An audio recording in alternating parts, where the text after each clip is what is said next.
예, 반갑습니다. 진짜 고향에 온 것 같은 느낌이. 예, 또 뒤에 다른 일정이 없어서 오늘은 좀 푸근하게 이런저런 말씀 좀 같이 나누었으면 좋겠습니다.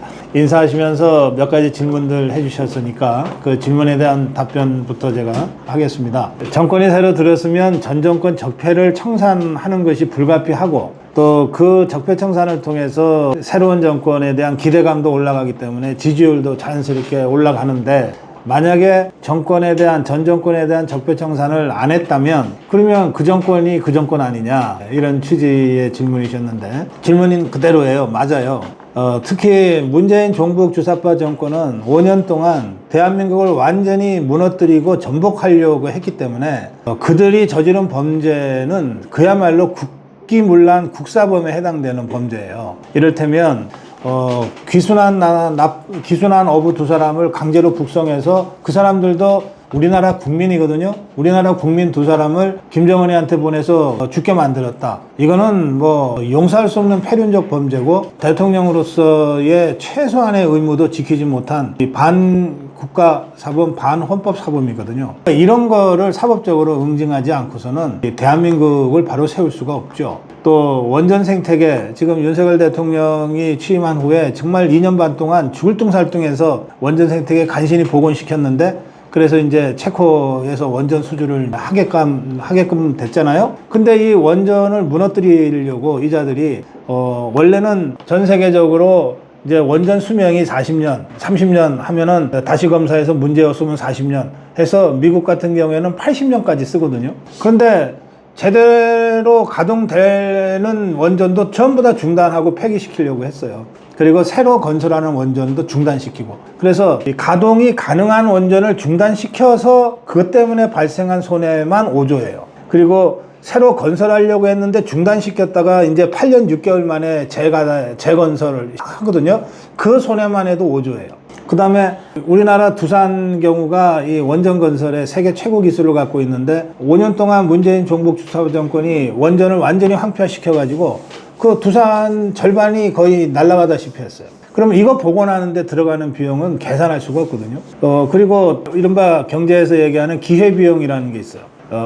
박근혜 정부 때 수준으로 원전 기술과 생태계가 유지됐다면 원전 시장에서 우리가 아랍에미레이트 원전 수주한 이후에 계속해서 원전 수주를 했을 거예요. 그걸 우리가 못한 거거든요. 그로 인해 발생한 손해는 뭐 수십조에 해당될 겁니다. 이런 범죄를 문재인이가 저질렀거든요. 그거 못하게 하려고 이자들이 경제성까지 조작해가면서 범죄를 저질렀잖아요.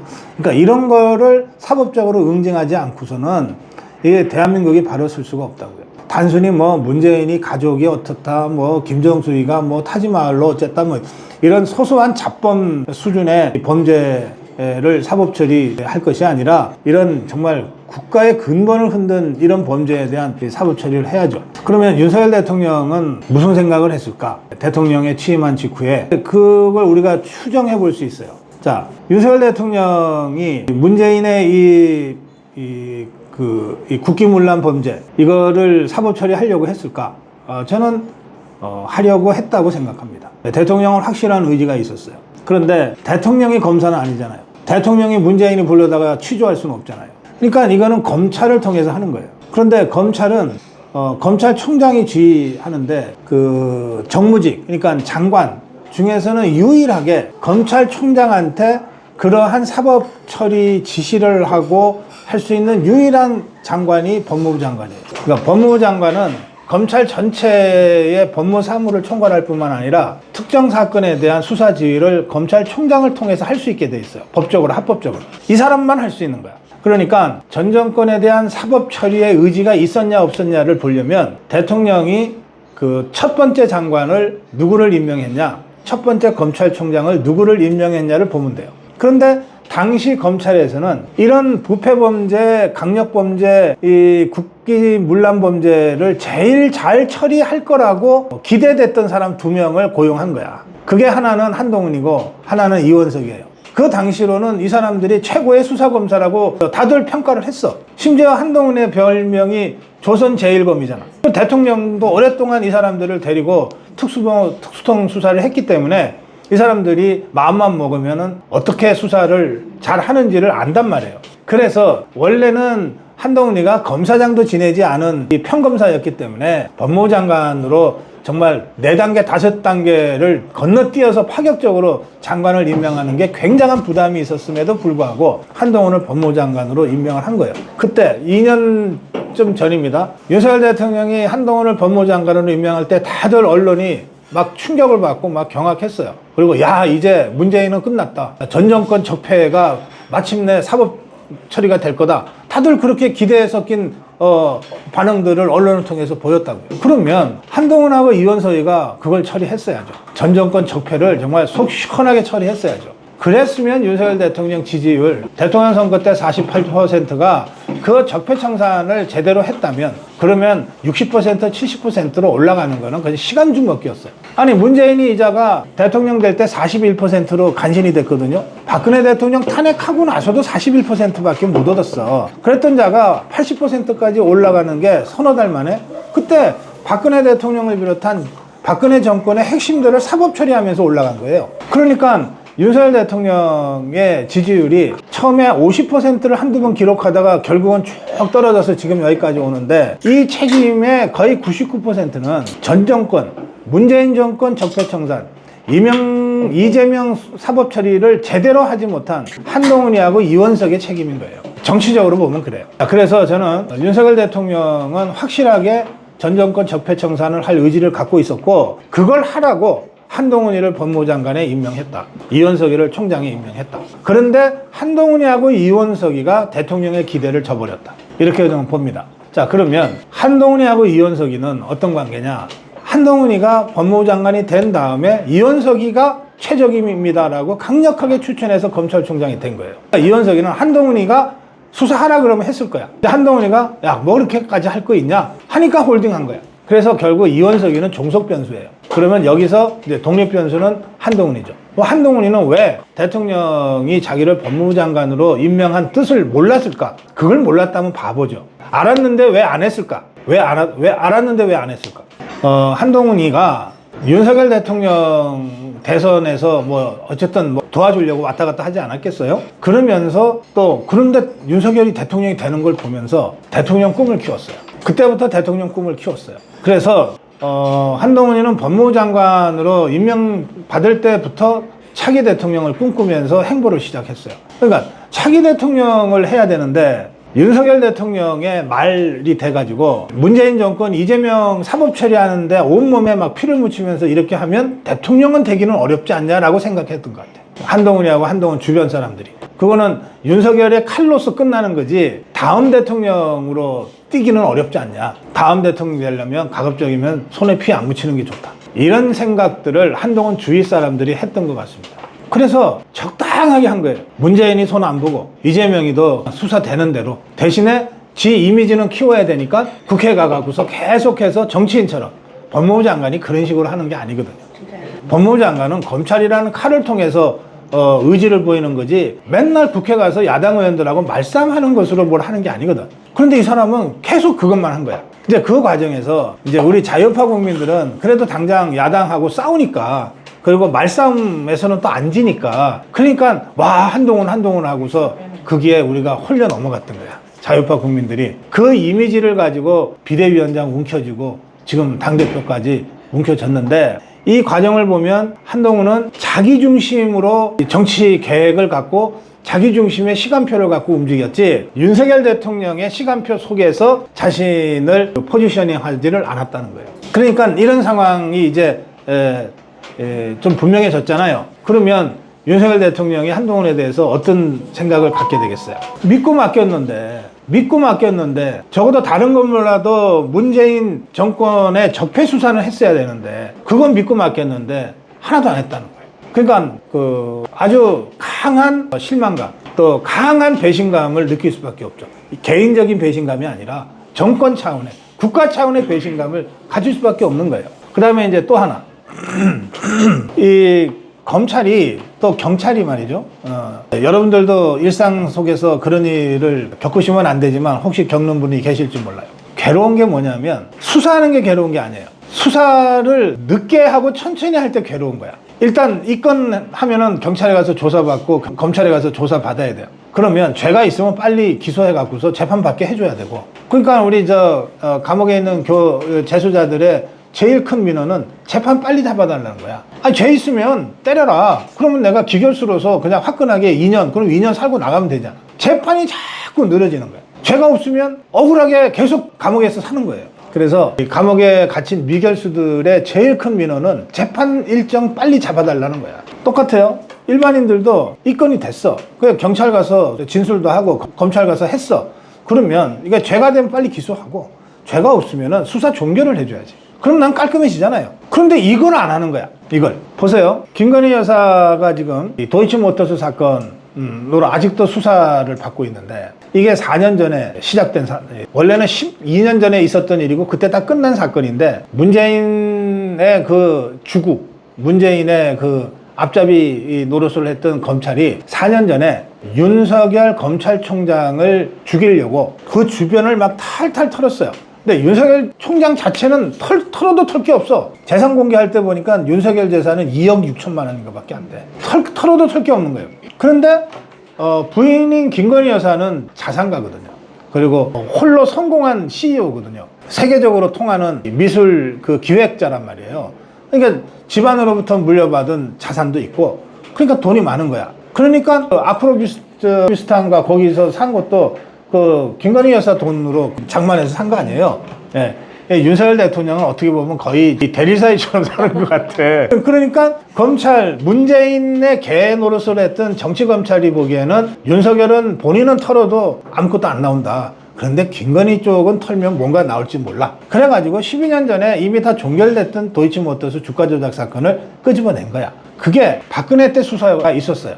그리고 그때 박근혜 대통령, 박근혜 정권 입장에서는 윤석열 검사를 봐줄 이유가 하나도 없잖아요. 국정원 수사 때문에 정권아 눈밭에 나서 막 자천당하고 그랬잖아요. 그런 윤석열 검사를 뭐하러 봐줬겠어요. 걸렸으면 그때 죽었지. 근데 털었는데 아무것도 안 나왔기 때문에 도이치모터스 주가 조작 사건을 다룰 때 박근혜 정부에서 김건희 여사는 기소가 안 된 거예요. 그 사건을 4년 전에 윤석열 총장을 죽이려고 문재인의 개노릇을 하던 정치검찰이 다시 끄집어낸 거거든. 그래서 2년간을 정말 탈탈 털었어. 그런데 문재인의 개노릇을 하던 정치검찰도 김건희 여사의 혐의점을 못 찾은 거야. 그래서 이 수사팀이 이거는 아무리 해도 수사가 기소 자체가 안 되니까 수사 종결해야 된다라고 수사팀이 결론을 내렸어요. 이거를 정치검찰의 수사 책임자가 결재를 안 하고 질질 끌다가 정권이 바뀐 거예요. 그냥 오케이 했으면 그것으로 끝나는 사건이야. 그걸 질질 끌고 있다가 수사 종결을 안 하고, 그리고 그 사이에 정권은 바뀌었어요. 그래가지고 윤석열 정부에 들어왔잖아요. 그러면 자, 한동훈이나 이원석의 입장에서는 이제 옛날에는 자기 상관인 검찰총장의 부인 사건이지만 이제는 대통령의 영부인 사건이잖아요. 그러면 들여다보고 저것들이 그 윤석열 총장 탄압받을 때 같이 쫓겨나가고 했던 사람들이니까 너무나도 상황을 잘 알 거 아니에요. 들여다보고 문재인 검찰에서도 기소 못한 사건이라면 자기들이 종결 선언을 했어야죠. 그럼 그것으로 끝나는 거야. 도이치모터스 어쩌고 저쩌고를 지금까지 끌고 올 이유가 없는 거예요. 그럼 이 종결할 수 있는 권한이 누구한테 있냐? 이원석한테 있는 거예요. 검찰총장한테 1차적으로. 그 다음에 법무부 장관인 한동훈한테 있는 거예요. 이자들이 이걸 안 했어. 진짜로요? 이걸 안 한 거야. 그러니까 김건희 여사는 대통령 부인이 됐는데도 2년 이상 도이치모터스라는 사건에 발목이 잡혀 있었던 거예요. 그런데 그거를 서울중앙지검의 이창수 지검장이 들어서서 이건 이럴 문제가 아니다. 아니, 죄가 있으면 기소하고 없으면 사건 종결해야지. 그런데 이걸 하려고 그러면 어쨌든 직접 대면 조사가 꼭 필요하니까 좀 대면 조사 한 번만 좀 받아라. 그러니까 김건희 여사 쪽은 아무 죄가 없는데 왜 받냐. 실랑이를 하다가 김건희 여사가 통 크게 양보한 거야. 그럼 좋다. 나는 죄가 없지만. 그리고 지난번 2번의 수사를 걸쳐서도 내 혐의가 없다는 것이 밝혀졌지만 정 그렇다면 내가 직접 대면 조사 받겠다. 그래서 직접 대면 조사까지 받은 거예요. 안 받아도 될 일을 받은 거야. 대통령 부인이기 때문에 오히려 역차별을 받은 거예요. 그렇게 해서 수사를 받고, 수사를 한 서울지검 수사팀이 자기들이 봐도 이거는 사건이 성립이 안 됩니다 해서 이원석이한테 올린 거 아니에요. 그때 김건희 여사가 대면 수사 받을 때 주 사건은 도이치모터스 사건이에요. 그리고 디올 파우치 그거는 국민권익위원회에서 이거는 사건이 안 됩니다라고 이미 냈기 때문에 김건희 여사 입장에서는 이거는 수사 대상도 아니지 않습니까? 이렇게 된 거야. 그래서 처음에 직접 대면 조사 받을 때 10시간인가 넘게 받았잖아요. 그때는 도이치모터스 사건을 주로 수사를 받은 거야. 그런데 이제 검찰이 요 디올 파우치까지 이 사건 기록을 가지고 가서 1차 도이치모터스 수사 한 8시간 받고 난 다음에 얼마나 지치고 힘들었겠어요. 건강이 극히 안 좋거든. 김건희 여사가. 몸무게가 10kg나 빠졌잖아요.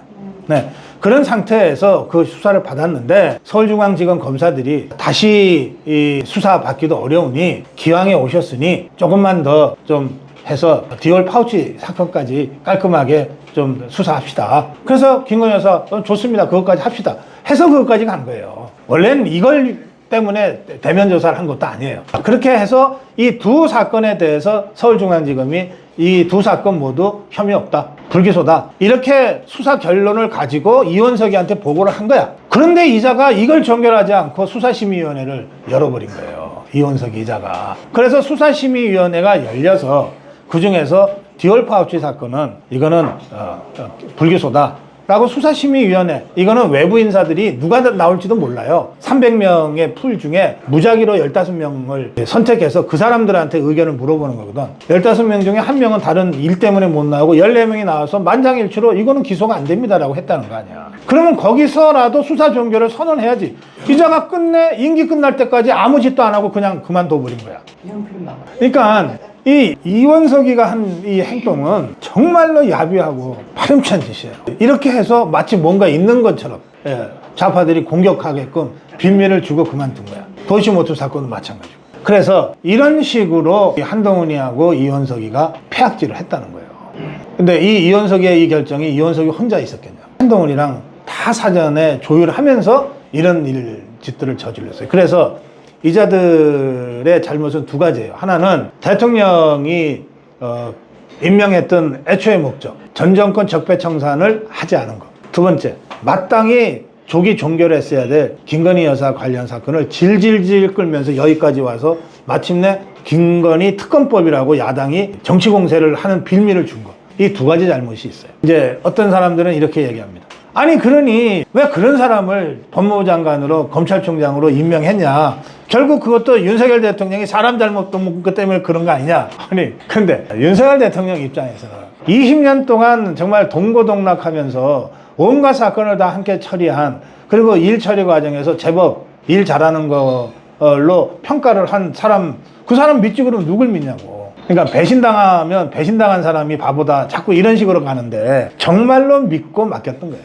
정말로 믿고 맡겼는데 이자들이 기대를 저버렸다, 배신했다. 근데 그 배신의 동기는 뭐냐? 자기 정치 때문에 그랬다. 그렇게 정리해서 말씀드릴게요. 그 다음에 국회의원들 보면 정말 답답하다는 말씀들 많이 하시는데 다 답답해요. 근데 왜 그럴까? 그런 사람들만 뽑아놔서 그래요. 그런 사람들만 뽑아놨어. 특히 이 대구 경북 지역의 국회의원 빼지다는 사람들은 전부 그런 사람들이야.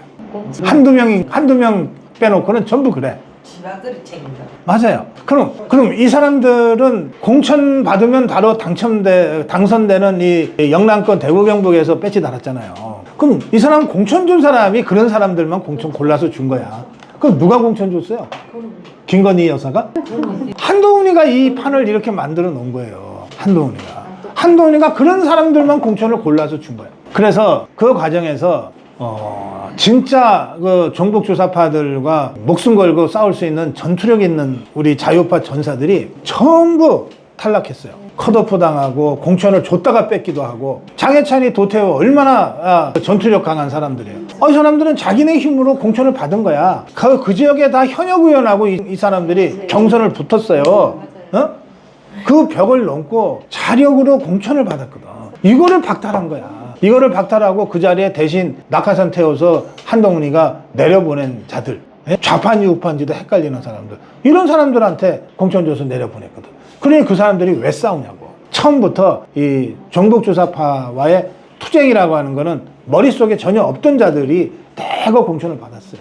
그러니까 그렇게 뽑아놨으니 저 국민의힘의 국회의원들이 뭐 저 정북 주사파가 대통령을 공격한다고 싸우겠어요. 김건희 여사를 공격한다고 싸우겠어요. 심지어는 한동훈이 공격해도 안 싸울 거야. 지가 공격받으면 어떨지 모르지. 지금 국민의힘은 그런 상태이기 때문에 정말 기대할 수가 없다는 겁니다. 그 이번 총선 과정에서 정말 억울하게 공천을 받았다가 박탈당한 사람, 또 애초부터 공천에 들어가지도 못한 사람들. 예를 들어서 저희 고성TV에 보면 류여애 교수라고 있죠. 그 걸리면 죽는다. 이 사람은요, 경기도 고양시에서 1년 전부터 이제 지역구 준비를 해가지고 그 당시 여론조사에서 뭐 압도적으로 앞선 걸로 막 나오고도 그랬어요. 그랬거든요. 이 사람 경선에 들어가지도 못했어.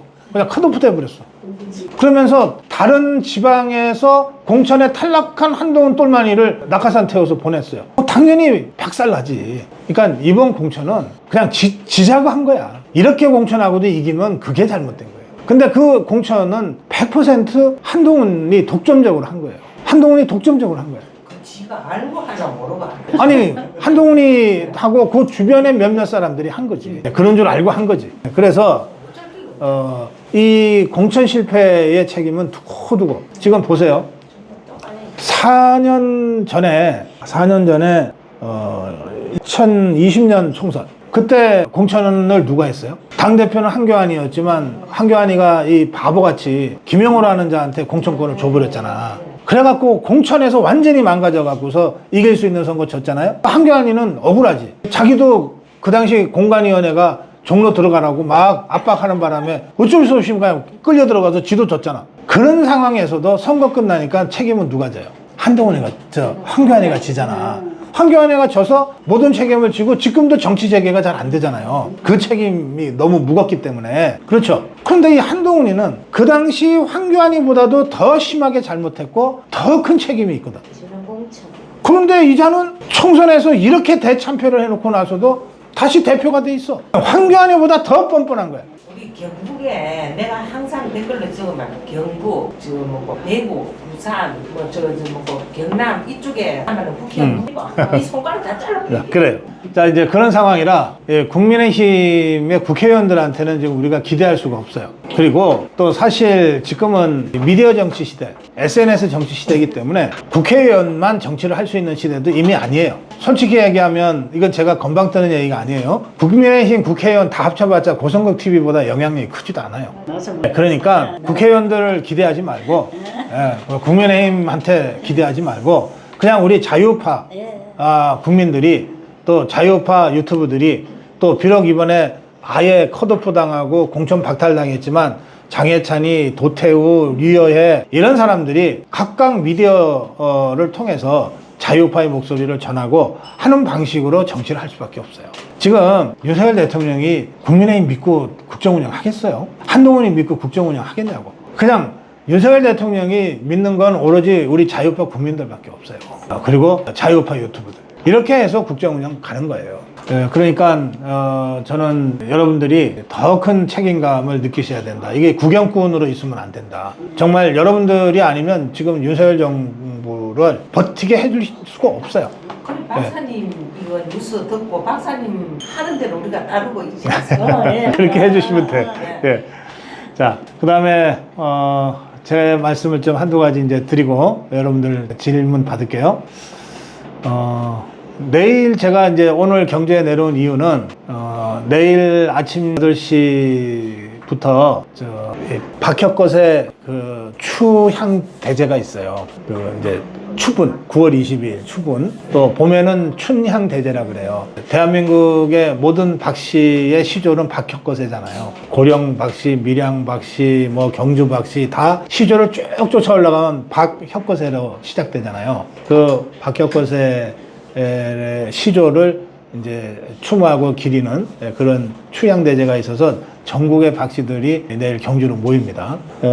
그런데 박정희 대통령 동상 건립 국민운동이 전개되고 있잖아요. 그래서 박씨들이 많이 모이는 추양대제를 좀 함께 하면서 박정희 대통령 동상 건립 기념 모금운동을 하는데 그걸 저희 고성국TV가 생방송을 해서 국민들한테 좀 널리 알리고 좀 붐업을 시키기 위해서 제가 내려온 거예요. 그래서 제가 내일 아침에 그 행사장에 가서 그걸 할 거거든요. 예, 많은 여기 계신 분들도 좀 다들 현장에 오셔가지고 박씨 아니라고 그 가면 안 되는 건 아니니까 저는 고간대도 가잖아요.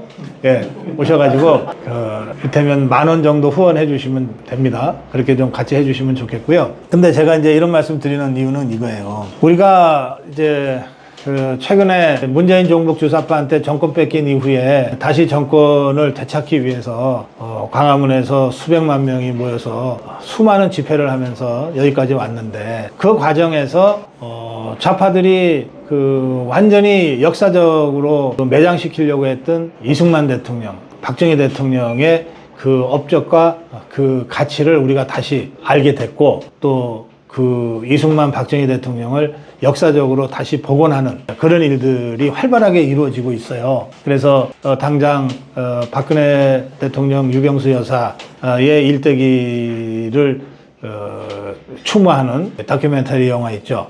목련이 필 때면 그런 영화가 제작돼서 지금 상영되기도 하고 또 10월에는 KA 가디언즈라고 하는 K는 코리아, 아메리카입니다.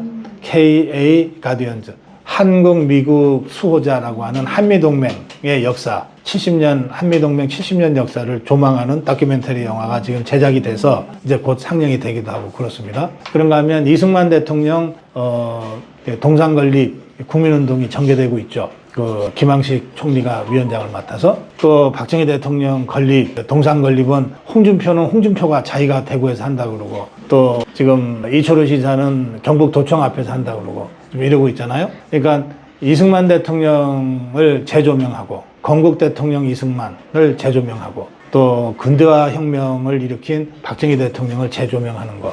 이건 우리 자유파가 꼭 해야 될 일입니다. 우리의 뿌리를 찾는 일이죠. 그런데 그러면 이승만 대통령, 박근혜 대통령은, 박정희 대통령은 이렇게 소중하고 다시 우리가 발굴을 해야 되는데 지금 당장 대한민국을 이끌고 있는 윤석열 대통령은 그럼 어떠냐? 대충 해도 돼요? 안 되죠. 큰일 났어. 저는 이승만 대통령, 박정희 대통령 제가 당장 내일 박정희 대통령 동상 건립을 위해서 내려왔지만 박정희 대통령, 이승만 대통령에 대해서 우리가 쏟는 공에 최소한 10배 이상은 지금 대한민국의 책임을 맡고 있는 윤석열 대통령, 김건희 여사에 대해서 우리가 공을 쏟아야 된다고 생각해요. 그렇지 않나요? 그런데 우리 자유파가 얘기할 때, 우리 자유파끼리 모여서 얘기할 때도 보면 이승만 대통령, 박정희 대통령 얘기하면 뭐 이론의 여지가 없어. 다들 막 해야 된다고 그러고. 윤석열 대통령, 김건희 여사 얘기만 나오면 우리 우파끼리 모여 있는 데서도 자꾸 딴소리가 나와. 자꾸 딴소리가 나와. 이거부터 고치지 않으면 대통령 지지율을 안 올라가요. 이거부터 고치지 않으면 좌파들이 김건희 여사를 마녀사냥하듯이 공격하는 것을 막아낼 방법이 없어요. 박사님, 예. 솔직하게 말해서 다른 여사님들, 명부인들 보면은 우리 김건희 여사는 한마디로 뒤도가 쥐쓰고 공부도 많이 그렇지. 하고 예. 최고 이쁘고 최고 공부 많이 하고 그런 사람은 왜 자꾸 찝찝거리는지 모르겠어요. 그러니까요. 자, 제일 조신하고 그지? 그래서 지금 이제 우리 회원님들은 그렇게 말씀하시지만 보수가 많이 모여 있다는 강남 같은 데 있잖아요. 가서 보면 좀 들은 척 하는 사람들, 좀 있는 척 하는 사람들이 늘 말에 꼭 토를 달아요. 다 좋은데 말이야. 그거 좀 너무 나대는 것 같아. 뭐 이런 식이야. 아무 내용도 없이. 그러니까 이런 식으로 우리 자유파가 윤석열 대통령과 김건희 여사를 왜 지켜야 되는지에 대한 투철한 인식이 없어요. 그래서 제가 그 얘기를 요즘 집중적으로 하고 있습니다. 자, 보세요. 좌파들은 왜 김건희 여사를 이렇게 공격을 할까? 만약에 윤석열 대통령을 직접 공격할 공격거리가 많았으면 굳이 김건희 여사까지 공격하지 않았을 거예요. 저들의 목표는 김건희 여사가 아니고 윤석열 대통령을 끌어내리는 거예요. 윤석열 대통령을 무너뜨리는 거야. 그런데 윤석열이라는 사람이 평생 돈 같은 데 별로 관심이 없고 사적인 데 별로 좌지우지 되지 않고 오로지 자신이 생각하는 삶의 가치와 원칙 가지고서 여기까지 그냥 정말 무수의 뿔처럼 혼자서 온 사람이거든요. 그러니까 윤석열이라는 사람을 가지고서 이렇게도 보고 저렇게도 보고 뒤집어도 보고 오만 걸 다 털어봐도 윤석열을 바로 공격할 수 있는 방법이 없는 거예요. 좌파들이. 있었으면 그렇게 했을 거야, 당연히. 없는 거야. 그러니까 저 해병대원 특검법 같은 거 보세요. 이걸 자꾸 경로 그러잖아요. 자, 대통령은 화내면 안 돼? 경로 했는지 안 했는지 난 모르겠지만, 경로가 어떤 건지 잘 모르겠지만, 이런 거예요. 뭐냐면, 해병대원이 작전 중에 사망했어요. 그러니까 군은 이걸 작전이라고 얘기합니다.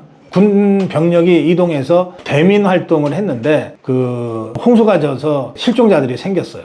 그 실종자를 시신을 수습해야 될 거 아니에요. 그러니까 해병대원이 파견 나가서 수색 작업을 한 거예요. 그러니까 그거는 작전이죠. 군 작전이죠.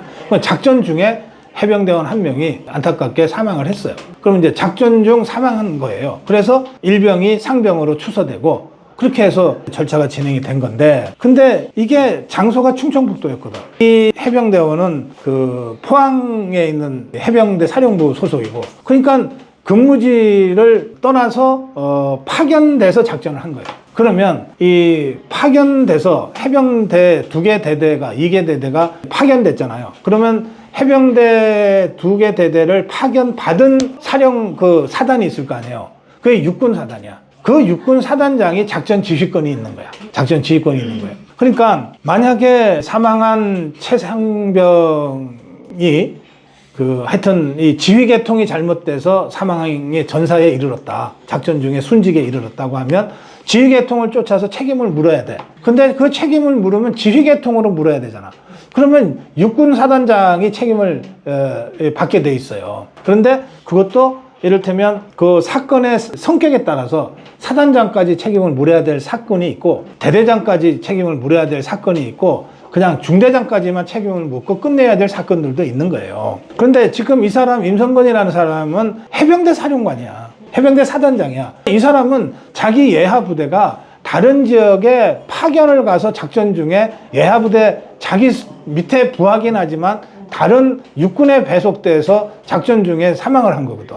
근데 이 임성건이라는 사람을 처벌해야 된다고 이 박정훈이라는 수사단장이 처음에 안을 올린 거야. 말이 안 되잖아요. 그리고 이 군내 사망 사건은 원래는 당연히 헌병이 다 처리를 하는 건데, 그동안 군내 사망 사건이 발생하면 헌병이 딱 사건 처리를 해서 이렇게 됐다 그러면 가족들이 군 안에 들어가 볼 수도 없고 하니까 자꾸 의혹을 제기한 경우들이 많았어요. 사건 수사 제대로 안 한 거 아니냐, 너네 상관 보호하려고 대충 한 것 아니냐. 그래서 좌파들이 그것을 주도해서 법을 만들었어. 2022년에 문재인이가 대통령 그만두기 직전에 좌파들이 만든 법이 뭐냐면, 2가지 사건의 경우에 국내에서 사망 사건이 발생했을 때, 이번처럼, 그 다음에 성폭력 사건이 발생했을 때, 요 2 사건은 군의 헌병이 수사하지 말라. 이거는 민간경찰에 넘겨라. 그래서 민간경찰이, 말하자면 제3자인 셈이지, 객관적이지. 경찰이 군에 들어가서 요 2 사건은 수사를 해야 유가족들이 납득할 수 있다. 이렇게 지구들이 고쳐놓은 거야. 그러면 이 사망 사건의 경우에도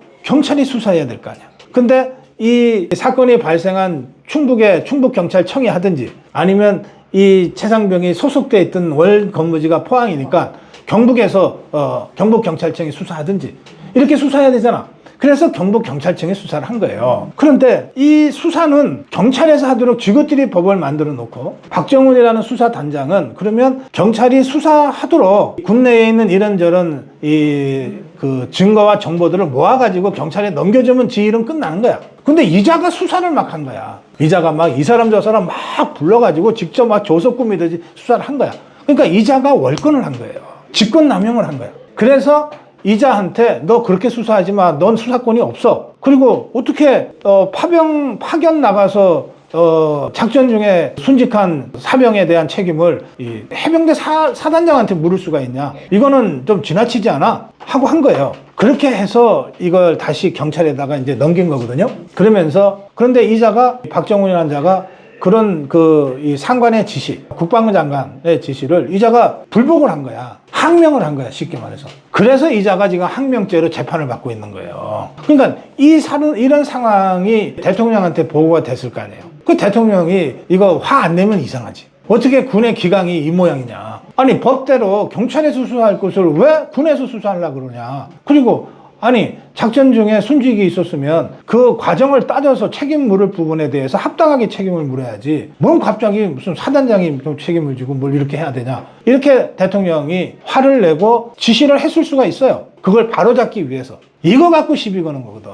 대통령 경로 어쩌고 저쩌고 하면서 이걸 갖고 시비 거는 거거든. 그러니까 지금 저 종북 주사파들이 윤석열 대통령한테 시비를 걸고 싶어도 이런 황당한 시비 말고는 시비거리가 없는 거야. 그러니까 정말 말도 안 되는 트집을 잡아서 지금 특검법, 해병대원 특검법 뭔가 대단한 것처럼 이렇게 해서 3번, 4번씩 지금 특검법을 하고 있단 말이에요. 그러니까 좌파들도 알아요.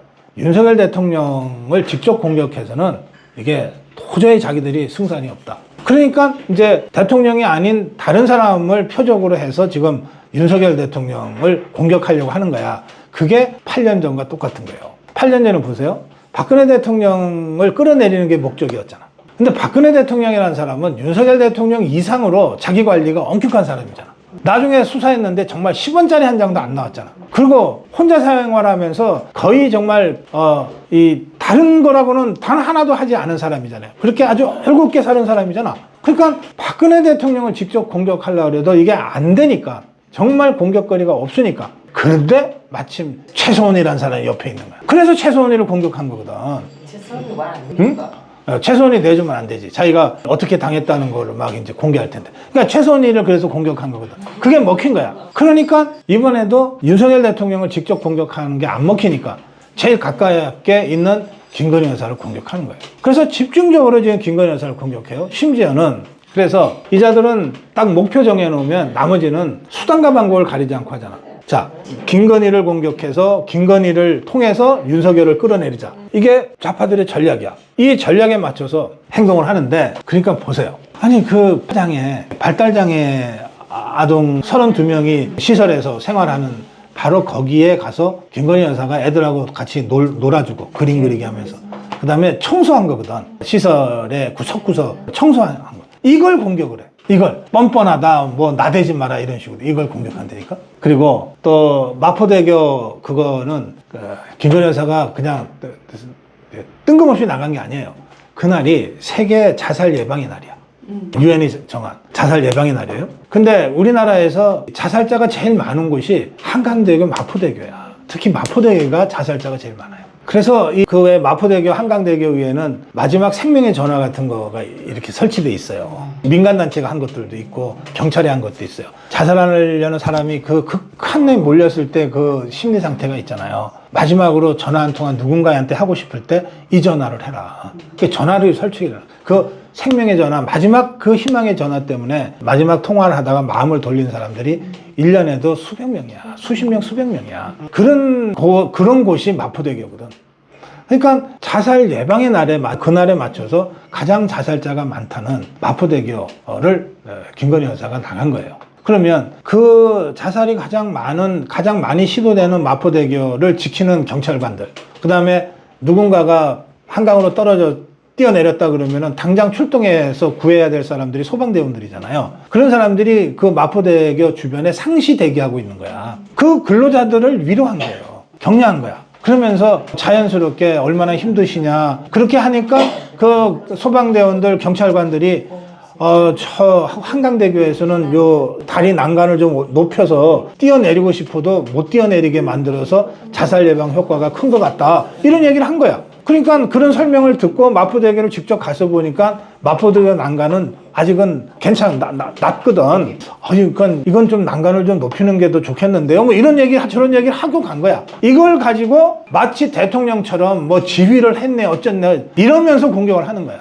그러니까 지금 김건희 여사에 대한 저 종북 주사파들의 공격은 공격할 거리가 있어서가 아니라 하여튼 무조건 닥치고 공격이야. 닥치고 공격이고, 공격해라는 지상 명령이 내려져 있는 상태에서 더불어민주당의 이 여론, 이 괴담 유포 전문가들이 계속 그런 식으로 만들어내는 거야. 사실은 중요하지가 않아요. 그렇게 해서 국민들이 김건희 여사한테 분노하고 화내게 만들기만 하면 되는 거야. 그리고 저 종북 주사파들은 자기들이 말도 안 되는 소리인 줄 알면서도 일단 논평을 내고 떠들잖아요. 그러면 그걸 받아서 열심히 보도하는 좌편향 언론들이 딱 있다는 것을 알아.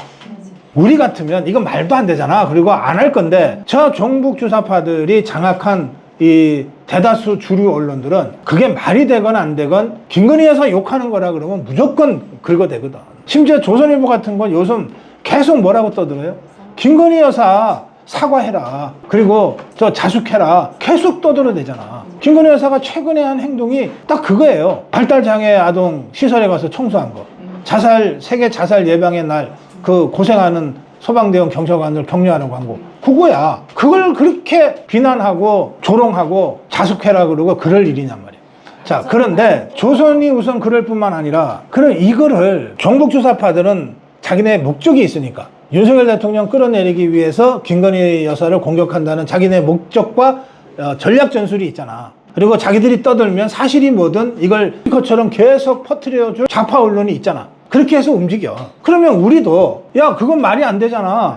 아니 이게 무슨 욕먹을 일이야, 칭찬받을 일이지 라고 우리도 맞장을 또 줘야 되잖아. 언론이 다뤄주지 않더라도 우리가 계속해서 그렇게 해줘야 되잖아. 그런데 이 조선에서 한마디 하면은 찔끔찔끔 하는 게 한동훈이고 그 패거리들이거든. 그러니까 이 자들이 그 언론의 논조, 좌파들의 선전선동에 놀아나서 한동훈이가 김건희 여사 사과해야 돼, 부적절한 행동이었어, 한동훈이 측근들이 좀 나대지 않았으면 좋겠어, 자제해야 돼, 이런 식으로 떠들어대는 거예요. 그러니까 좌파 입장에서 얼마나 좋아요. 자기들이 주장했는데 여당의 대표, 여당의 측근들이 막 그런 식으로 호응을 해주는 거니까. 그리고 언론이 다루기도 얼마나 좋냐고요. 이런 식으로 해서 그야말로 김건희 여사가 사면 초과로 몰려 있어요. 그러면서 그야말로 잔인한 마녀사냥이 지금 진행되고 있거든. 그런데 그 목적은 윤석열 대통령 탄핵이라는 거예요. 그래서 이제 제가 여러분께 계속 말씀드리는 것은 우리는 윤석열만 방어하면 돼가 안 되는 거야. 윤석열 대통령이 김건희 여사를 설사 김건희 여사가 정말 뭘 잘못했다고 치고 아무리 잘못을 해도 윤석열 대통령이라는 사람은, 윤석열이라는 사람은 자기가 살려고 아내를 버리거나 아내를 멀리할 사람이 아니란 말이에요. 차라리 내가 먼저 죽지 할 사람이라고. 그러니까 좌파들이 김건희 여사를 공격하는 것은 윤석열 대통령을 공격하는 것과 똑같은 거라는 거예요. 그래서 우리도 자유우파도 야 우리는 윤석열만 보호하자, 김건희는 버리자가 안 되는 거야. 그런데 조선의 논조나 또는 한동훈과 측근들의 논조는 김건희를 버리자야, 김건희한테 사과하라, 자숙해라. 그래서 저는 지금 이 종북주사파들의 공격에 맞서려면 김건희 여사부터 우리가 방어막을 쳐줘야 된다. 이 사람이 잘못한 게 없다. 그리고 정상적인 사회, 정상적인 국가에서라면 마땅히 조명받고 칭찬받을 일들을 지금 김건희 여사가 하고 있는 거다. 다만 종북주사파들의 이런 전략 전술 때문에 뭘 해도 지금 욕을 먹고 조롱받고 있는 상황이니 우리 자유파만이라도 똘똘 뭉쳐서 김건희 여사부터 방어해야 된다. 그래야 윤석열 대통령 방어가 가능해진다. 이 점을 우리가 분명히 인식할 필요가 있어요. 자, 제 말씀은 일단 여기까지 할게요. 편하게 하세요. 박사님요. 네. 문재인이 저게 무슨 경호가 뭐 65명이라 하는 게 그게 맞습니까? 그 얼마나 겁이 나왔으면 그러겠어요. 와, 그 65명이 뭐고 그거 우리 세금 대통령 가지고. 경호법에 따라서 하는 건데. 내가 그거 물어보고 싶었어요. 대통령 경호법에 따라서 하는 건데 저는 그렇게 봐요. 그 문재인은 곧 사법 처리됩니다. 곧 사법 처리되기 때문에 경호원이 65이 아니라 650명을 갖다 놔도 그 문재인을 방어해 줄 수가 없어요. 그러니까 저는 그런 부분은 너무 그런데 우리가 아주 그 디테일한 거니까 신경을 그렇게 안 쓰셔도 된다. 그리고 만나가면 65명이. 그렇죠. 문재인이가 엄청 겁이 많은 자야. 맞아. 겁이 많은 자야. 그래서 그걸 경호원들 잔뜩 풀어놓으면 지가 안전할 줄 착각하는데 그런 전혀 상황이 그렇지가 않다. 그렇게 생각하시면 돼요. 그리고 지금 이재명 재판 나왔는데 이렇습니다. 이제 보통 지금 그 재판부의 판사, 부장판사, 주심 지금 3명이 하는 합의부인데요. 주심이 있고 옆에 배석이 있어요. 판사 둘. 옛날에는 주심이 야 이렇게 가 그러면은 배석은 배우는 입장이라서 그냥 따라갔는데 지금 배석은 그렇지가 않아요. 세 사람이 다 거의 동등하게 의견 개진하고 그렇게 하거든요. 근데 이 주심이 그 좌파 성향의 주심이라는 거예요. 그래서 이제 두 가지로 생각할 수 있어요. 아무리 좌파 성향이라도 그러니까 검찰의 구형과 재판부의 판결에는 그 통상적으로 허용되는 범위에 그 오차가 있는 거예요. 그러니까 아예 무죄 때릴 거면 모르겠는데 그러면 징역 10년이다 그래도 무죄면 무죄잖아. 근데 그게 아니고 유죄를 때릴 경우에는 형량을 결정할 때 검찰이 징역 2년 그러면 아무리 재판부가 깎아주고 싶어도 절반 정도밖에는 못 깎아줘. 징역 1년으로 가야 되는 거야. 벌금 500만 원 그러면 깎아주고 싶어도 200~300만 원 정도밖에는 못 깎아줘. 근데 벌금 500만 원인데 무죄는 가능해. 죄가 없다. 근데 벌금 500만 원인데 유죄는 유죄야. 그런데 500만 원은 좀 너무 세. 그러면 80만 원으로 해. 이건 안 돼. 이거는 그 법조의 관행이라는 게 있고 양형이라고 하는 게 있어서 80만 원이면은 의원직이 유지되는 거거든. 그러니까 지금 검찰도 그런 거를 잘 알고 있잖아요. 그래서 검찰이 징역 2년 구형은 두 가지 뜻이에요. 하나는 워낙 이자의 죄질이 나쁘다는 거야. 그 검찰 구형의 그 조목조목 보면 저는 이런 구형 거의 못 봤어요. 이재명이가 얼마나 파렴치하고 나쁜 자인지가 구형 이후에 다 나와 있어. 그래서 징역 2년이라고 하는 굉장히 높은 형을 때린 거야. 선거법 위반의 징역 2년 구형은 이례적인 거예요. 근데 일단 검찰이 이렇게 때렸잖아요. 그러면 재판부는 판사가 좌편향 판사라 하더라도 이재명을 봐주고 싶어도 아예 무죄를 선고할 수는 있어. 그런데 이게 죄가 있긴 있어. 그런데 좀 가볍게 가자 그러면 아무리 깎아줘도 징역 1년 정도밖에는 못 깎아줘. 그래서 이제 검찰의 2년 구형은 그런 의미가 있어요. 재판과 법조에 있던 그 프로토콜이라고 하는 게 있으니까 이제 그런 점을 이해를 하시면 되고, 그 다음에 이제 두 번째는 왜 2달이나 걸리냐. 보통은 이제 결심, 그러니까 구형 나오고 나서 한 달 후에 선고거든요. 근데 이거는 2달 후에 하겠다는 거 아니에요. 이게 사건이 그만큼 어렵다는 거야.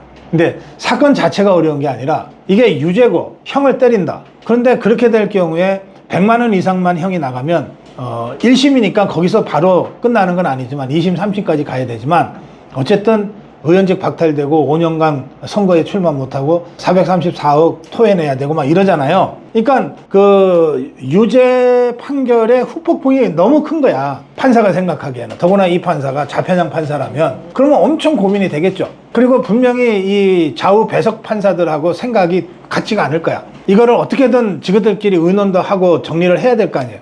그러니까 한 달 갖고 부족할 거다. 저 그렇게 생각해요. 그래서 이것은 이 재판부가 이 사건을 굉장히 어렵게 생각한다는 반증이에요. 근데 어렵게 생각한다는 건 뭐냐? 구형을 몇 년을 하건 나는 무죄 때릴 거야. 만약에 판사가 이렇게 딱 결심하고 있으면 2달까지 안 가지. 그냥 보름 후에 또는 한 달 후에 내가 선고할 거야. 내가 다 욕 먹을게. 아, 그냥 무죄야 이거. 이러면은 굳이 2달간 길게 갈 필요가 없어요. 그래서 저는 11월 15일 날 선고를 하겠다고 한 것은 판사가 지금 굉장히 이 사건을 어렵게 생각하고 고민하고 있고, 유죄는 유죄인데 이 형량을 어떻게 하는 게 좋겠는가에 대한 고민이 굉장히 깊을 거기 때문에 한 달 만에 선고 나오기가 어렵다고 봐서 2달로 가는 거다. 그래서 저는 유죄가 나오긴 나온다 이렇게 봅니다. 그리고 두 번째는 이게 지금 검찰이 2년을 때려놓으면 재판부가 아무리 깎아주려고 그래도 징역 1년이나 이렇게 가잖아요. 그러면 이게 2심으로 갈 거 아니에요. 그럼 2심 재판부도 아니 이거 내가 잘못 판단했어, 이거 무죄야 라고 할 게 아니면 이걸 대폭 깎아주지는 못해. 1심에서 1년 나왔다 그러면 2심에서 또 1년이거나 10개월이거나 하지 무죄 이런 건 없어요. 그리고 그렇게 해서 2심에서 끝나고 3심으로 가면 3심은 사실관계를 보는 게 아니라 법을 제대로 적용했느냐만 보기 때문에 거의 뒤집혀지지 않아요. 그리고 이제 이런 것들을 법조인들도 잘 알고 국회의원들도 이 정도는 잘 알잖아요.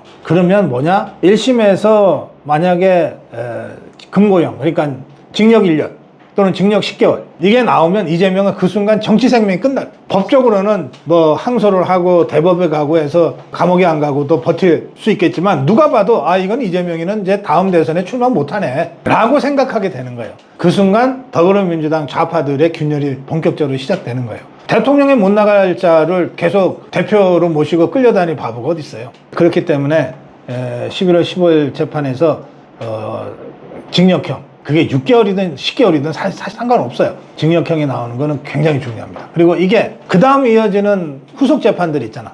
이게 선거법 재판은 제일 가벼운 재판이에요. 선거법으로 감옥 가는 경우는 거의 없어요. 쉽게 말해서. 더구나 이 허위사실 공표로 감옥 가는 일은 없어요. 근데 이게 제일 가볍거든요. 이 가벼운 재판에서 검찰이 구형 2년을 했고 실형이 나오면 위증교사는 그거보다 한 10배쯤 무거운 죄야. 그 다음에 대장동은 또 그것보다 또 한 10배쯤 무거운 죄야. 이게 줄줄이 기다리고 있기 때문에 이런 상황을 다 보면 이제 이재명의 사법 리스크가 현실화됐다고 좌파들이 생각할 수밖에 없어요. 그렇게 되면 지금과는 완전히 달라진다. 아무리 이재명이가 막 학살을 하고 일극체제를 만들고 뭐 그야말로 충성분자들로 쫙 갖다 놔도 이 자들이 언제적 이재명 똘만이라고 계속 이재명이한테 충성하겠어요. 이재명이 끝났다 하는 순간 제일 먼저 돌아설 자들이다. 그렇게 생각하면 됩니다. 자, 또 다른 의견. 저는 문재인 대통령이라고 하고 싶지도 않은데 대통령 되고보다 아예 TV를 지금까지 안 보고 있거든요. 네. 지금까지 정말 저는 TV 자체를 안 보고 있어요. 세상이 왜 돌아가는지도 모르고 이번에 뭐 올림픽이 어떻게 되는지도 모릅니다. 그래서 그보다도 저희들 실제 저는 고박사님 TV하고 서정욱 변호사하고 그러니까 송국건 본부장님하고 요 몇 개만 보지 다른 거는 저는 전혀 안 보거든요. 보실 거는 다 보시는 거네요. 예, 예. 그런데 어떨 때 보면 전번에 신지호 씨 어. 그분은 전번에 유튜브 하실 때는 발인말을 많이 하셨다고요. 근데 예. 지금은 그 뭡니까 거기서 지금 요새 하는 거 그저께 뭐 하는 말도 보이 이것도 이상하고 왜 그렇게 달라지는지 그것도 이상하고요. 네, 알겠어요. 예. 또 이제 한 가지 이 유튜버들도 지금 저 방금 제가 말씀드린 유튜버들은 그런 대로 맞아 뭐가 이거 하나씩 맞아 들어갈 것 같은데 이 공동 우리 우파에 보면 여러 가지 너무 이거 안 맞는 것 같아요. 서로 자꾸 공격 이 사람을 저 사람 공격하고 이런 것 때문에 우파들은 더 안 되는 것 같아요. 제가 볼 때는. 예, 알겠어요. 예. 그야말로 올해 날씨가 너무 더워 시입됐어요. 이게 이제 우리 자유파 유튜브들이요 굉장히 어려운 상황에서 출범들을 했어요. 예, 정권 자유파 정권을 종북주사파한테 뺏기고 그리고 유튜브를 하자마자 탄압당하고 그래서 문 닫은 우파 유튜브들도 많잖아요. 예, 그런 어려운 상황에서 사실은 한편으로는 투쟁하고 한편으로는 서바이벌을 하지 않으면 안 됐기 때문에 이게 정상적인 이른바 정론 방송을 하기가 쉽지가 않았어요. 저도 아까 우리 회원께서 말씀하신 대로 아미고 만만회원이 버텨주지 않았으면 저는 아마 문 닫았을 거예요. 제가 이 서바이벌을 위해서 정론이 아닌 선정적이고 아니면 말고식의 이런 방송을 하느니 차라리 저는 그냥 방송을 접었을 건데요. 다행히 이제 저는 여러분들이 후원해 주시고 전국의 아미고 회원들이 버텨주셨기 때문에 사실은 생존에 대한 걱정은 거의 하지 않고 제가 꼭 해야 된다 생각하는 정론 방송을 여기까지 해 올 수 있었던 거고요. 그건 전적으로 정말 여러분들 덕분입니다. 그런데 이제 다른 유튜브들은 저처럼 운이 좋지 못해서 어쩔 수 없이 생존을 위해서 좀 자극적으로 선정적으로 이렇게 간 부분들이 없지 않아 있기 때문에 그 부분들은 여러분들이 좀 넓게 좀 이해하고 품어 주셔야 돼요. 그리고 이제 그 일부 유튜브 말씀하셨는데 저는 우리 자유파 진영의 유튜브에 대해서는 진짜 싫은 소리 하고 싶지가 않아요. 아무리 제가 좋은 마음으로 싫은 소리를 해도 그쪽에서 좋지 않게 받아들이면 분란인 거예요. 안 그래도 말씀하신 대로 자유파 유튜브들끼리 뭐 툭하면은 서로 막 논쟁하고 거칠게 하는데 저까지 그런데 휩쓸리는 거는 이거는 정말 우리 자유파를 위해서 그거는 하면 안 된다 생각하기 때문에 제가 우리 자유파 다른 유튜브들에 대해서는 일체 얘기를 하지 않습니다. 그건 그렇게 여러분들이 이해를 해주시면 좋겠고요. 다만 한 가지 그 한동훈 쪽에 줄선 유튜브들이 있어요. 그러니까 뭐 그것도 어쩔 수 없죠. 그 사람들은 그게 자기 정치고 자기 이 서바이벌 방식이니까 뭐 저는 그 사람들에 대해서도 제가 비판하거나 하고 싶지 않은데 다만 이게 자유파 전체가 승리하는 길로 나가지 못하고 한동훈이를 중심으로 한동훈이만 살면 된다. 생각하는 순간에 결과적으로 김건희 여사 공격하게 되고 윤석열 대통령 비난하게 되고 결국은 자유파 전체가 망하는 8년 전에 그 우리 내부 총질 때문에 힘 한 번 못 쓰고 무너졌던 그런 상황이 재현돼서는 안 된다. 그런 경계심은 제가 갖고 있습니다. 그리고 지금 말씀하시니까 이제 최근에 한동훈 쪽에서 나온 한동훈 측근들 입에서 나온 얘기 중에 진짜 우리가 의미 있게 짚어봐야 될 부분이 하나 있어요.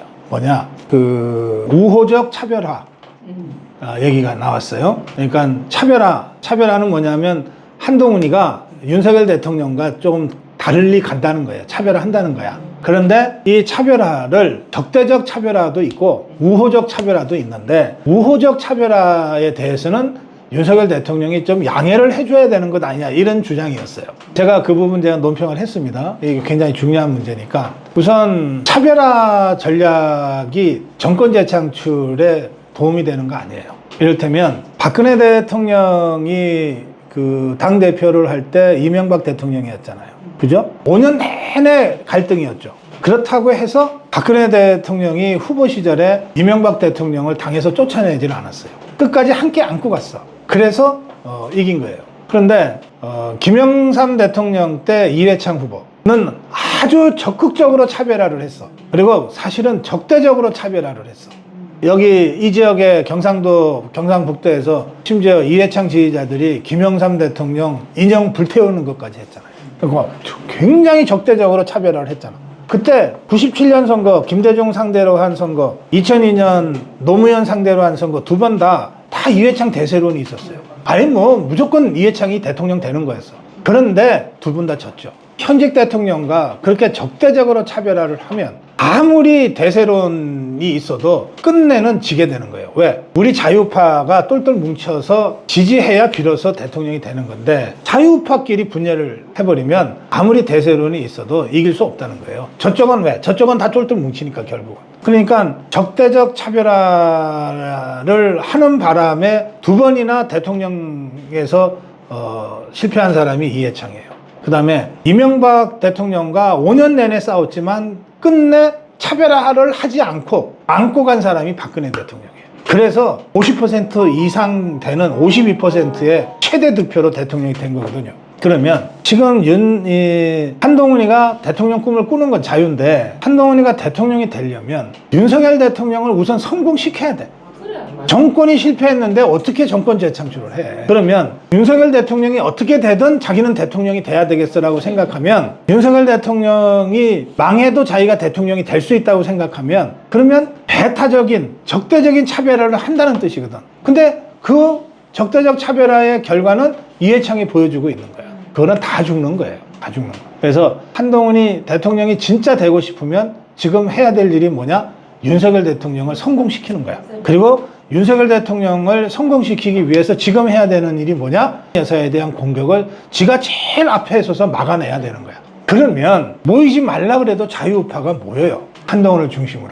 아니 종북 주사파와 제일 앞장서서 싸우는데 우리 자유우파가 그걸 지지 안 하고 뒤에서 해코지 하겠어요? 저부터도 그러면 한동훈 하고 다닐 거야. 그래서 제가 차별화 좋은데 차별화의 전제가 있다. 그것은 어떤 경우에도 윤석열 대통령을 지키겠다는 약속이다. 윤석열 대통령을 지키고 김건희 여사를 지키고 대통령의 거부권을 훼손하지 않고 그 약속을 전제로 한다면 허용된 차별화도 할 수 있다. 그건 대통령이 야, 너 대통령이 이기려면 가끔씩은 날 비판해도 돼. 그렇게 해서 인기가 올라가야 된다면 나 비판해 괜찮아.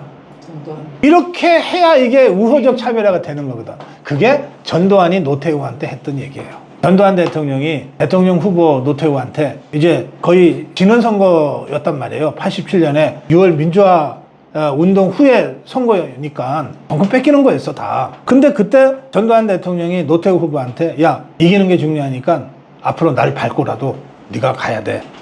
너 내 필요하면 내 욕도 해. 괜찮아. 이게 우호적 차별화지. 지금 그럴 정도의 신뢰가 있냐? 사실 전두환, 노태우 두 사람은 평생 친구고 목숨 걸고 12.12를 같이 한 사이니까 그야말로 전우적 관계니까 차별화를 해도 서로 신뢰를 깨지 않는 우호적 차별화가 가능했어요. 그리고 그걸 대통령이 허용을 해줬어. 그러면 윤석열 대통령과 한동훈의 관계는 어떠냐? 이 사람 두 사람들도 따지고 보면 그 역사는 그야말로 목숨을 걸고 사선을 함께 놓으면 동지적 관계라고 할 수 있어요. 같이 탄압받고 같이 한직에 쫓겨나고 그랬잖아요. 이 신뢰를 지켜줄 수만 있었다면 우호적 차별은 얼마든지 가능했지. 그런데 한동훈이가 정치판에 들어오면서 이 신뢰를 완전히 깨버렸잖아요. 그리고 장관들이 있으면서도 신뢰를 지키지 못했거든. 그러니까 우호적 차별하니 뭐니 이런 소리 하기 전에 이 한동훈이가 깨버린 신뢰 회복을 먼저 한동훈이가 행동으로 보여줘야 되는 거예요. 그러니까 이게 되면 우리가 다 함께 살 수 있는 거예요. 근데 이게 안 되면 한동훈이로 우리가 정권 재창출 못해요. 다른 사람을 찾아봐야 되는 거예요. 그래서 최근 들어서 이제 여기 경주, 포항 그리고 영천 분들 계시는데 그 영천 출신의 김문수가 급부상하고 있어요. 지방에서는 조금 이게 속도가 좀 전파 속도가 늦는지 모르겠는데 중앙에서는 요즘 저 한동훈, 오세훈 얘기하면은 촌 사람 취급받아요. 그래. 문수 그거라. 네? 다들 김문수 얘기하고 이진숙 얘기하고 예. 한덕수 얘기를 해. 그래. 그럼 김문수가 왜 이렇게 각광을 받냐? 두 가지입니다. 하나는 이 사람이 확실한 우파야. 확실한 우파야. 그 다음에 또 하나는 이 사람이 경상도 사나이답게 아주 우직해. 그래가지고 한 번 의리를 세우면 절대 이거를 버리질 않아요. 그러니까 진짜 사나이. 윤석열 대통령에 대한 이 김문수의 의리와 충직함은 뭐 의심하는 사람이 없어. 그러니까 우리 자유파가 저 사람 믿을만해. 그리고 좌파랑 제일 잘 싸울 것 같아. 그러면 미는 거지 뭐. 그래서 뜨는 거거든요. 그러니까 저는 지금이 우리 미디어 정치 시대이기 때문에 특히 SNS 시대이기 때문에 옛날 같으면 저 지지율 1%, 2% 나오는 거를 대권주자 반열로 20%, 30% 올리려고 그러면 한 2년은 필요해. 한 2년 필요해. 그 노무현이가 2002년에 대통령 될 때 1% 지지율 1%에서 시작해서 1년 반 만에 대통령 후보가 됐어요. 1년 반 만에. 그때는 이 SNS 시대가 아니었고 유튜브도 없었기 때문에 이걸 띄우는데 시간이 좀 걸렸어. 그러니까 지금은 이진숙이 대권주자 되는데 3일 걸리잖아. 청문회 3일 동안 대차게 하니까 그냥 그 다음부터 이진숙 대통령 얘기가 나오잖아요. 김문수 딱 하루 걸렸어. 청문회 가갖고 딱 하루 만에 이 사람 대권주자네 이렇게 된 거 아니에요. 그 정도로 이게 정치적인 여론 형성의 다이내믹스가 굉장히 높아졌어요. 그리고 무슨 예전 같으면 도중동에서 떠들어야 이게 뭔가 되는 것처럼 보이지만 요즘은 그렇지 않아요. 그냥 고성국 TV에서 한 며칠 떠들어도 돼. 또는 지방 언어 인터넷 언론에서 떠들어도 그 주장이 올바르면 순식간에 이게 전파가 되거든. 예. 그러니까 이런 미디어 정치 시대, 유튜브 정치 시대의 특성이 있기 때문에 지금 1%, 2%가 뭐 한 달 후에, 석 달 후에 30% 대권 주자가 되지 말란 법이 없어요. 그래서 모든 사람한테 기회가 있는 거예요. 오세훈이한테도 있고, 원희룡이한테도 있고, 김문수한테도 있고, 이준숙이한테도 있는 거예요. 좌파들이 저게 얼마나 이준석이가 겁이 났으면 헌재를 마비시키려고 하겠어요. 헌재를. 지금 이진숙은 헌법재판소에 지금 사건이 올라가 있잖아요. 그런데 헌법재판소는 9명인데요. 9명 중에 3명이 없으면 재판을 못해. 7명은 돼야지 재판을 하거든. 지금 3명의 임기가 내년 다음 달 10월 17일로 끝나. 그럼 3명을 다시 임명을 해야 되잖아. 그런데 대통령 추천하는 재판관 3명은 이 사람들이 임기가 나오면 대통령이 추천하면 되거든. 근데 요번에 임기가 끝나는 10월 17일 날 끝나는 3명은 국회가 추천하는 재판관이야. 그러면 국회가 추천해 줘야 되잖아. 근데 국회가 추천할 때 여당이 1명, 야당이 1명, 여야 합의로 1명이야. 그러니까 우리 여당에서 1명 추천하고 야당에서 1명 추천하면 2명은 되잖아. 그러면은 헌재는 돌아가잖아. 그러면 이진숙 헌법심리는 탄핵 심리는 돌아갈 거 아니야. 근데 더불어민주당이 그렇게 하면은 탄핵 기각될 게 뻔하거든.